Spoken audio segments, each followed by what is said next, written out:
बात है कि जो आपने सच्चाई बताया कि आखिरकार पुतिन का परिवार है कौन, उनका परिवार कैसे रहता है, इसके बारे में जैसा आपने सच्चाई बताई, जो वेस्टर्न मीडिया होता है उसको कहीं ना कहीं वो ना इंफॉर्मेशन वॉर भी चल रहा है। आपने बहुत अच्छी तरह से समझा दिया कि आखिरकार किस तरह से वॉर चल रहा है। लेकिन आपको बताएं, इस बीच एक और बड़ी खबर आ रही है, जो हथियारों का हम जिक्र कर रहे हैं।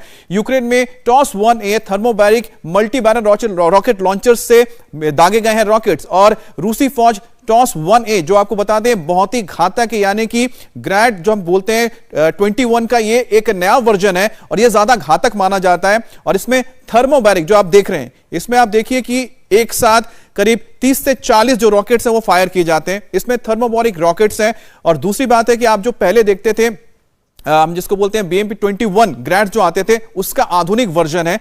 और इसके नीचे आप देखिए जो T-72 या फिर T-90 टैंक्स के जो बेस होता है, जिसमें आप उसका बेस देखते हैं, उसको बनाया जाता है। और साथ ही साथ इसमें चेन्स लगे होते हैं, यानी कि जो टैंक की तरह किसी भी इलाके में जा सकता है और बहुत आसानी से अपनी पोजीशन को बदलते हुए अटैक कर सकता है। तो जो नए नए हथियार हैं जो अभी तक आपने सिर्फ परेड्स में देखे थे, 2015 के सबसे पहले ये सारी चीजें नजर आई थी। 2015 में एक हम कह सकते हैं कि पूरी के पूरी तरह से उन्होंने अपना चेंज किया था, हम कैसे ओवरऑल किया था रशियन फोर्सेस ने, और इनकी जो नए हथियार हैं इस वक्त नजर आ रहे हैं।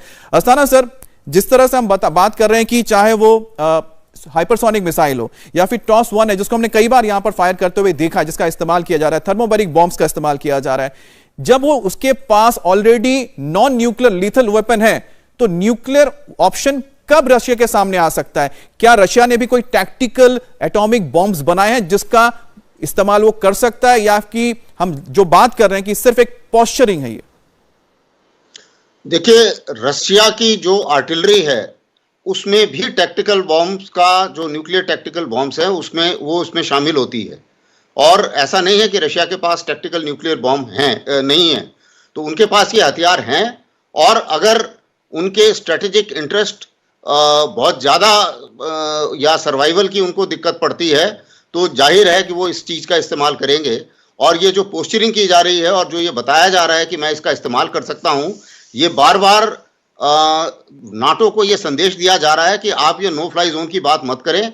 और ये ज़ेलेंस्की जो बार बार बोल रहे हैं कि नो फ्लाई जोन बनाइए, नो फ्लाई जोन बनाइए, इसके ऊपर आप ध्यान ना दें, क्योंकि उसके परिणाम जो हैं वो बहुत भयानक हो सकते हैं।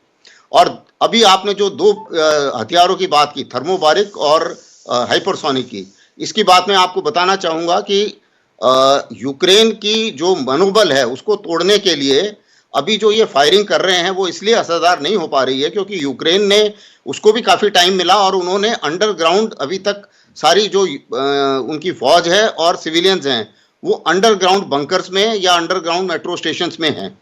अभी अगर आप बैलिस्टिक मिसाइल या नॉर्मल जो हथियार हैं उनसे फायर करते हैं तो आप जितना मर्जी फायर करें, वो अंडरग्राउंड असरदार नहीं होता है।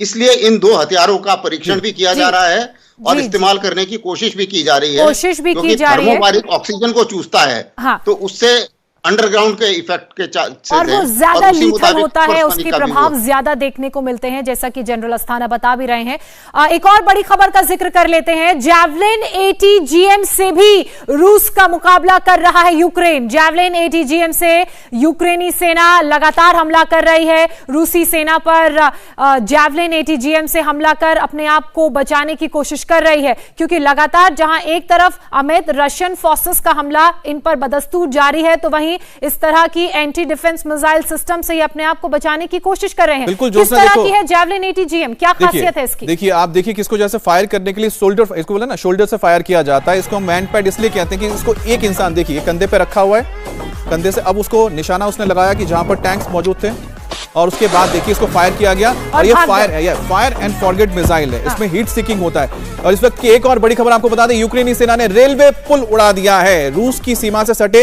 रेलवे पुल को इसलिए उड़ाया गया है क्योंकि इसी रेलवे के रोड के जरिए, रेलवे लाइन के जरिए रशिया की ओर से जो सप्लाई आ रही थी, उनके जो ट्रेन आ रहे थे, उसको रोकने के लिए उन्होंने अपने ही इलाके में देखिए ये जो पुल है जो रशिया के साथ जोड़ता है, इसे उड़ा दिया गया है ताकि वो रशियन जो कह सकते हैं कि उनको रीसप्लाई चाहिए, उनके फोर्सेस जो आ रही हैं यूक्रेन में, उसको वो बंद कर सके। इसलिए वो देखिए कि चाहे वो नॉर्मल पुल हो या फिर रेलवे पुल हो या फिर हाईवेज हो, उसको भी उड़ाए जा रहे हैं। इंडिया टीवी हर वक्त हर जगह डाउनलोड करने के लिए सर्च करें India TV news Google play store या ऐप स्टोर पर।